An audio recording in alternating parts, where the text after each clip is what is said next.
Hello everybody, if you are worried about your unnecessary emails and you want to delete them all, and that too in just a single click, then you are in the right video. So let's go. First of all, open your Gmail app.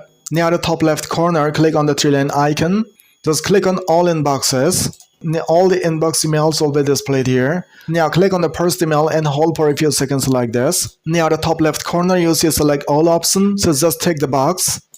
Now look at the top left corner. Only 50 emails have been selected. If there are more than 50 emails in your inbox, you have to scroll down a little bit. Keep scrolling down. Now again click on the select all box.